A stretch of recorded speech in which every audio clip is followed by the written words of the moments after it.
Hola, sean todas y todos ustedes bienvenidos al tema 2 de nuestro curso, el sentido del trabajo en la sociedad contemporánea. A decir verdad, resultó muy motivante leer y ver la discusión del blog que generó la reflexión de Will Ryder respecto al futuro del empleo juvenil en el mundo actual. La preocupación global se resume en lo siguiente. Digamos que la asignatura pendiente del modelo económico actual es evitar que siga creciendo la brecha de desigualdad y precariedad laboral, especialmente la juvenil. Y sobre este punto me llamó mucho la atención, poderosamente la atención, la preocupación que muchas y muchos de ustedes tienen con respecto pues, a las probabilidades de pertenecer al mundo de los desempleados. Aunque válida y comprensible, por supuesto, esta preocupación, pues no es nueva, a decir verdad, no es nueva. Es una preocupación, fíjate, que se ha venido acentuando desde que algunos ideólogos liberales declararon el surgimiento, digamos, más bien el fin de la era industrial y el surgimiento de una nueva era, es decir, la era de la información. A partir de ese entonces el asunto no ha sido menor porque afirmar que la economía global se mueve por el conocimiento y no por la transformación de la naturaleza, finita por cierto, no, pues supone que todos tendríamos las competencias de un profesionista de la sociedad de conocimiento. Y la actualidad del mundo del trabajo, a decir verdad, pues desmiente dicho supuesto. El modelo económico vigente, si bien es cierto, como de modo optimista lo refiere la Organización Internacional del Trabajo en un documento que salió publicado este año y que se tituló Soluciones eficaces, políticas activas del mercado del trabajo en América Latina y el Caribe, eh, pues en ese documento hay constancia en la información de que del año 2000 al 2015 el PIB en América Latina, la verdad es que subió, creció un 3% y en ese mismo periodo también el desempleo bajó de un 11% que se tenía a un 6.5%.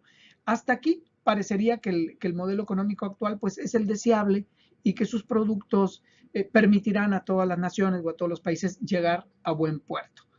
Pero en el mismo documento de la Organización Internacional del Trabajo, pues se establece o se plasma la otra cara de este supuesto desarrollo. Entonces, si el crecimiento económico y las políticas públicas, como lo dice en el documento, lo posibilitan perdón, continúan como hasta ahora lo marca la tendencia, pues el escenario que se nos aproxima no va a posibilitar el establecimiento de condiciones que dignifiquen los puestos del trabajo en el mundo. Como sabemos, tú sabes, la economía en América Latina no está basado en el conocimiento, ni los empleos son de gran calidad, por mucho que nuestros indicadores sobre el desempleo sean mejores que los que tienen la gran mayoría de países en Europa. Por ejemplo, como dice ahí en este documento, el que acabo de hacer mención, de 2000 a 2015 los empleos altamente calificados en América Latina pasaron del 17.9 más o menos al 19%. Es decir, el avance no ha sido mucho, ha sido de 1.1%. Y en México el empleo informal aumentó en una proporción que supera el 50% del empleo no agrícola. Con lo cual, quiero decir que pues hay mucho desempleo, digo, perdón, mucho empleo informal y todavía hay una gran cantidad de empleos relacionados con el mundo de la agricultura. Entonces, si a eso sumamos que el PIB sigue bajando, pues el empleo también seguirá la tendencia hacia la baja.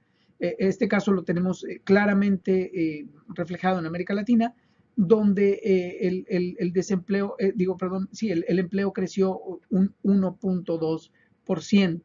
Entonces, en realidad es muy tímido este crecimiento. México está un poquito mejor, acaba de hacerse una reclasificación, probablemente lleguemos a un 2% de crecimiento, pero con lo cual tampoco es suficiente para crear mejores empleos o los empleos que necesitamos pues para vivir en un mundo tal como nos presenta pues esta sociedad de la información que algunos agoreros del progreso han venido a entronizar. Entonces, ¿a dónde quiero llegar con esta numeralia? Miren, primero a la necesidad de reflexionar desde la ética sobre algunas soluciones que nos permitan alcanzar condiciones materiales para tener una vida más digna, más justa, más plena. ¿Me sigues? Más o menos hacia dónde voy.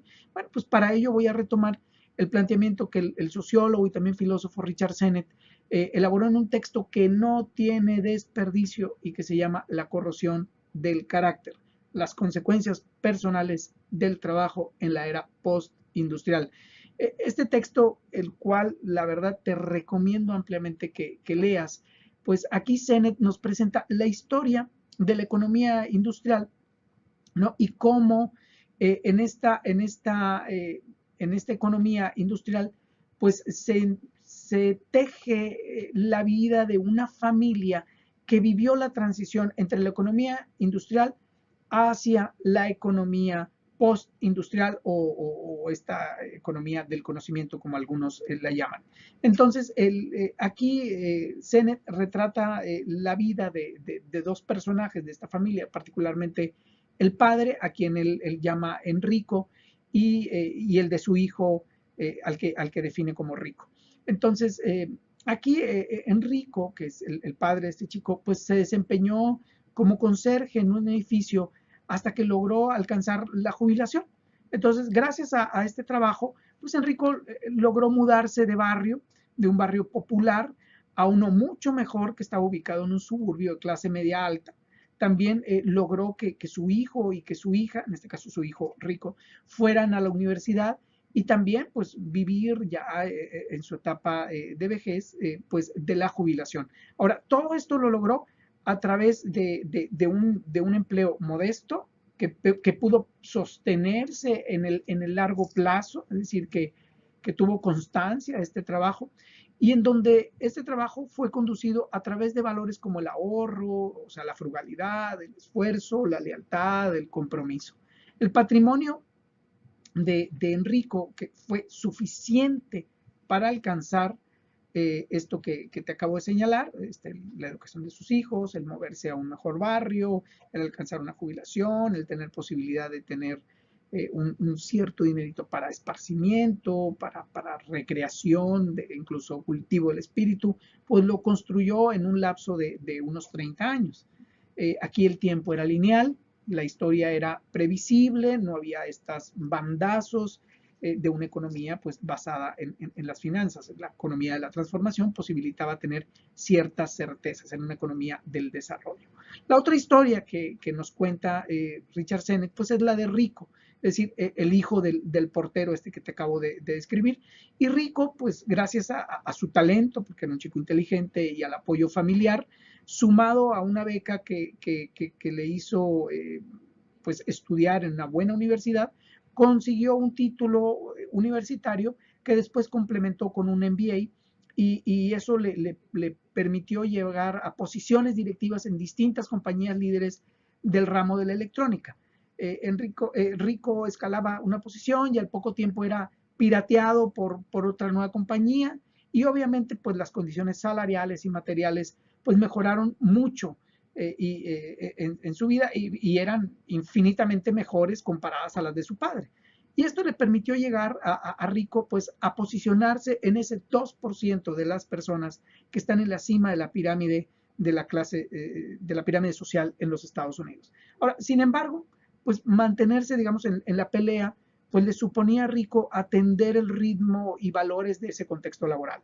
Estar siempre, pues, con el ojo puesto en el asunto de la rentabilidad, es decir, de la maximización de la utilidad para la compañía para la cual trabajaba, la efectividad, la flexibilidad, la capacidad para adaptarse al cambio, la tolerancia a una enorme incertidumbre y en un contexto pues transcurría su vida laboral en un contexto de mucho glamour, pero también donde las fidelidades son tan escasas como enorme es la incertidumbre que ahí se vive. En la medida que das el resultado, pues en esa medida estás en la compañía y perteneces a ella y eres feliz en ella. En la medida que no lo des, pues entonces el escenario se te empieza a tornar un poco gris. Y él iba moviéndose al son que las compañías le iban tocando. En este caso, por ejemplo, si las compañías se movían de un lugar a cualquier otro sitio que les diera mejores condiciones para producir, pues también la familia de Rico, pues junto con todos los trabajadores de la compañía, pues se movían, ¿no? Se deslocalizaban, digamos, junto con la organización. Y con lo cual, pues si lo piensas en términos familiares, los hijos de Rico pues difícilmente podían echar raíces en algún sitio. Digamos que eran migrantes permanentes de esta lógica del desarrollo y del bienestar económico. Su esposa, con quien tenía también una hija, trabajaba en posiciones de mucha responsabilidad hasta que llegó un momento en que a ella le ofrecieron la oportunidad laboral de su vida, con lo cual, pues Rico tuvo que renunciar a su puesto. ¿Por qué? Porque en esa compañía, porque la oferta que le hacían a su esposa se la hacían en el otro extremo, en la otra costa de los Estados Unidos. Entonces se movieron al oeste y ahí pues Rico empieza a trabajar en el ramo de la consultoría y a darse cuenta y a reflexionar pues que si ya los puestos directivos en los cuales él se movía y le representaban ciertos desafíos, ciertos retos, pues en esta nueva aventura como consultor independiente, pues su perspectiva con respecto al mundo del empleo cambió radicalmente. Se dio cuenta que en aquel contexto se le había vendido por flexibilidad y capacidad de adaptación al cambio, pues en realidad eso era inestabilidad de cara al futuro y en términos muy particulares, pues una cierta precariedad de las condiciones de su vida.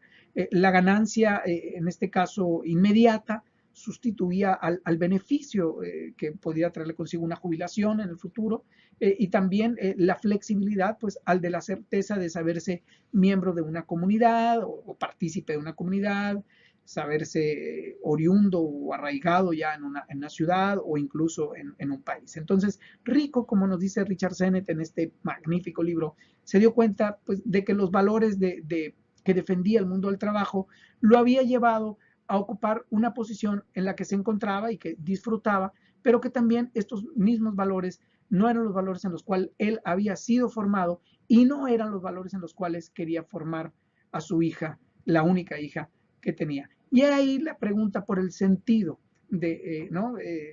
¿Cuál es entonces el rol que juega el trabajo en mi vida? ¿En qué medida el trabajo posibilita, me permite que yo acceda a una vida plena, significativa, relevante, vital, ¿no? Entonces, más allá de lo material también, pues, ¿qué me ofrece el mundo del trabajo en el que me desenvuelvo? Y pues estas y otras preguntas que las vas a encontrar en la lectura que está asignada para esta ocasión, también de una u otra manera están representadas en un fragmento de la película Human, donde Pepe Mujica, el expresidente de Uruguay, nos habla sobre su perspectiva del sentido del trabajo en la vida actual. Te invito a que revises con detenimiento este video. Vamos para allá. Lo diferente es que nuestra forma de vivir, nuestros valores son la expresión media de la sociedad que nos toca vivir. Y nos aferramos a eso. Pero no ahora por ser presidente. Esto lo pensamos mucho, pasamos más de 10 años de soledad en el calabozo. Y tuvimos 7 años sin leer un libro. Y tuvimos mucho tiempo para pensar. Y descubrimos esto. O logras ser feliz con poco y liviano de equipaje, porque la felicidad está dentro tuyo, o no logras nada. Esto no es una apología de la pobreza, esto es una apología de la sobriedad. Pero como hemos inventado una sociedad de consumo, consumista, y la economía tiene que crecer, porque si no crece es una tragedia. Inventamos una montaña de consumo superfluo y hay que tirar y vivir comprando y tirando. Y lo que estamos gastando es tiempo de vida. Porque cuando yo compro algo, o tú, no lo compras con plata. Lo compras con el tiempo de vida que tuviste que gastar para tener esa plata. pero con esta diferencia. La única cosa que no se puede comprar es la vida. La vida se gasta. Y es miserable gastar la vida para perder libertad. ¿Qué te pareció? Como pudiste ver, el planteamiento de Mujica está alineado a los efectos que trae consigo, a los proyectos de vida, una vida alineada a los valores de una sociedad de mercado y no a los valores de una sociedad civil. En la primera, lo que cuenta, como pudiste ver, pues no es el respeto, la igualdad, el compromiso o todos esos valores en los cuales Enrico formó a su hijo rico, ¿no? En una sociedad de mercado, tú sabes, los valores que cuentan son la rentabilidad, el confort, el consumo, una vida donde todo puede ser comprado o vendido, incluso la dignidad humana. Ahora te invito a que revises con detenimiento el epígrafe que tenemos y esa breve lectura que tenemos para esta semana, para que con base en esta lectura puedas desarrollar un texto que va a ser la tarea que entregues para hoy. Seguramente va a estar muy bien hecha y es un ejercicio que te va a permitir desarrollar el músculo para hacer el ensayo de nuestro final de nuestro curso. Hasta pronto.